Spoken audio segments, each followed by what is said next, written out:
Bonjour à tous et touche à tout, bienvenue sur cette nouvelle vidéo. Aujourd'hui je vous montre une réalisation d'art plastique, plus précisément de la peinture, où je réalise du coup une reproduction d'un tableau de Van Gogh avec ses fameux iris bleus. À ce tableau j'ai rajouté aussi un chat pour un peu plus de mignonnerie et je ne suis pas à l'origine de ce motif puisque j'ai trouvé le modèle sur le site Displace. Malheureusement j'ai pas retrouvé les liens de l'artiste, je vais faire au mieux pour le trouver d'ici la publication de la vidéo. J'espère que ça vous plaira et tout ce rendu est permis grâce à de l'acrylique. Donc pour un tableau qui est à l'huile à l'origine, j'ai mis tout en acrylique, c'est assez complexe mais je trouve que le résultat est très satisfaisant. J'espère que l'ensemble vous plaira et on se dit à la prochaine vidéo. Bon visionnage! Je commence ce tableau par premièrement faire le fond, donc je commence par le bas, notamment la terre, qui va être une succession de juxtapositions de couleurs telles que de l'ocre, de l'orange, du marron et des pointes de rouge pour accentuer les contrastes.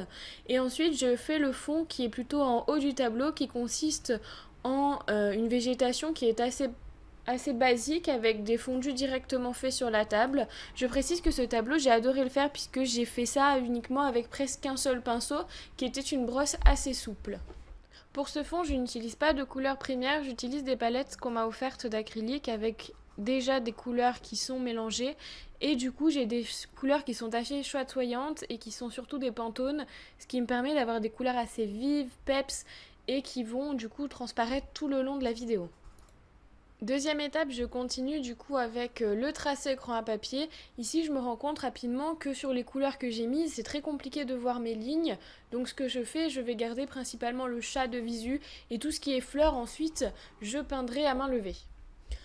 Ensuite, pour cette troisième étape, je commence vraiment le vif de sujet avec ces herbes folles, ces petites herbes d'eau. Donc j'utilise des couleurs dans les tons de vert, bleu, turquoise, émeraude pour retranscrire en fait toute cette nuance du tableau.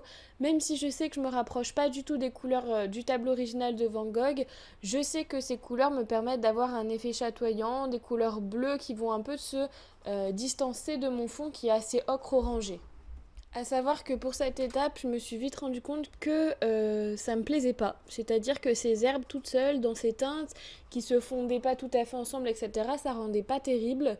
Mais sur les conseils de mes proches, je me suis dit que j'allais continuer et voir ce que ça allait faire en rajoutant du coup les iris bleus, en rajoutant les contrastes, etc. On arrive maintenant à l'étape clé de ce tableau qui sont les iris bleus, à savoir que c'est vraiment l'étape la plus fastidieuse pour moi. J'ai pu d'ailleurs enregistrer qu'une seule partie de ce que j'ai peint, puisque mon téléphone avait ici un espace de stockage insuffisant. Ces iris m'ont demandé énormément de temps, puisque chaque iris, je devais les tracer à main levée, puisque comme je vous l'ai expliqué, mes tracés au crayon à papier, c'était quasiment invisible sur ces fonds qui étaient en criard. Donc j'ai procédé à main levée avec l'image de base à côté de moi pour ensuite copier étape par étape chaque fleur. J'ai ensuite réalisé directement sur la toile mes nuances de bleu, de turquoise, de noir en rajoutant les pistils, etc. Et donc pour cette partie-là, je vous fais ensuite une sorte de petit reportage photo de l'avancée étape par étape de ces iris.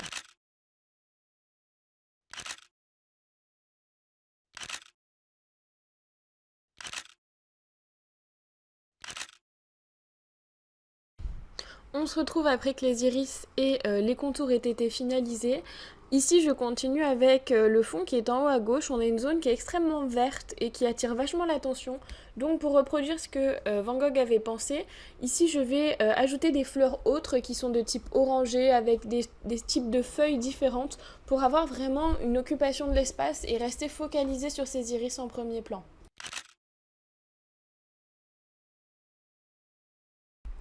On arrive maintenant à la fin de la vidéo avec la préparation du coup du chat qui va combler cette zone blanche que j'ai laissée tout du long du tableau. Et ce chat noir du coup, je le trouve un peu grassouillé sur mon dessin, mais peu importe, avec ses yeux un peu niais, je trouve qu'il rajoute de la fraîcheur, un peu de fantaisie à ce tableau qui est pourtant si classique. Et le rendu me plaît énormément, les couleurs sont vraiment brillantes, elles sont vives. On n'oublie pas aussi, après avoir laissé sécher l'entièreté de la toile, de la vernir avec un vernis mat. Moi je préfère la baume pour éviter que le crayon à papier ne bave, qu'une peinture non sèche aussi, on ait des mauvaises surprises. Ça, j'ai utilisé une baume de chez Cultura et je trouve que là le rendu est vraiment magnifique. Donc je conseille vraiment ce vernis mat.